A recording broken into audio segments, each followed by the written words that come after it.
নমস্কার বন্ধুরা, আজকের রেসিপি চিকেন। চলুন শুরু করা যাক। প্রথমে আমরা এখানে নিয়েছি টমেটো কুচি, পেঁয়াজ কুচি, আলু কুচি, ধনেপাতা ও আদা রসুন। এরপর আমরা কড়াইয়ে তেল গরম করে তার মধ্যে আলুগুলি আস্তে আস্তে দিয়ে দিচ্ছি। আলুগুলি দিয়ে হালকাভাবে নেড়ে আমরা এটিকে ভেজে নিচ্ছি।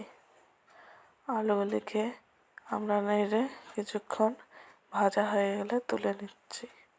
এরপর ওই তেলে সামান্য পরিমাণ একটু তেল দিয়ে ওতে তেজপাতা, পেঁয়াজ কুচি ও কাঁচা লঙ্কা দিয়ে দিচ্ছি। দিয়ে হালকা ভেজে নিচ্ছি।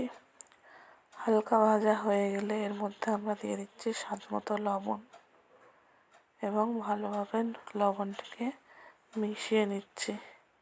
এদিকে আমরা মাংস ধুয়ে নিচ্ছি। দেখুন প্রায় ভাজা হয়ে এসেছে। এরপর এর মধ্যে আদা রসুন বাটা ও টমেটো কুচি দিয়ে দিচ্ছি। দিয়ে ভালোভাবে মশলাটিকে কষিয়ে নিতে হবে। মশলাটিকে ততক্ষণ কষিয়ে নিতে হবে যতক্ষণ না পর্যন্ত এইভাবে তেল ছাড়ে। এরপর আমরা এর মধ্যে ধুয়ে রাখা মাংসগুলি দিয়ে দিলাম। দিয়ে ভালোভাবে মশলাটির সাথে মিশিয়ে নিচ্ছি। ভালোভাবে মেশানো হয়ে গেলে আমরা এর মধ্যে দিয়ে ভেজে রাখা আলুগুলি দিয়ে দিলাম। ভেজে রাখা আলুগুলি দিয়ে আবারও ভালোভাবে নেড়ে নিতে হবে।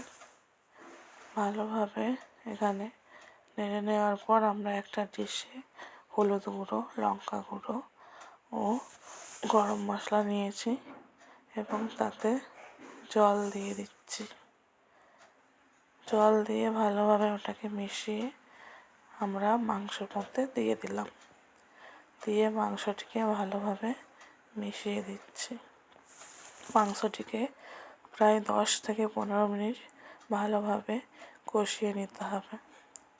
বারবার খুন্তি দিয়ে নাড়তে থাকতে হবে যাতে কড়াই লেগে যায় না বা পুড়ে যায় না। এটিকে 10 থেকে 15 মিনিট কষিয়ে নেওয়ার পর এতে পরিমাণ মতো জল দিয়ে দিচ্ছি। জল দিয়ে আরও কিছুক্ষণ এটিকে ফুটতে রেখে দিচ্ছি। এটি প্রায় ফুটে এলে এর মধ্যে আমরা ধনেপাতা কুচি দিয়ে দিচ্ছি। ধনেপাতা কুচি দিয়ে এটিকে ভালোভাবে মিশিয়ে নামিয়ে নিচ্ছি। নামিয়ে নিলেই রেডি আমাদের আজকের চিকেন। Thanks for watching.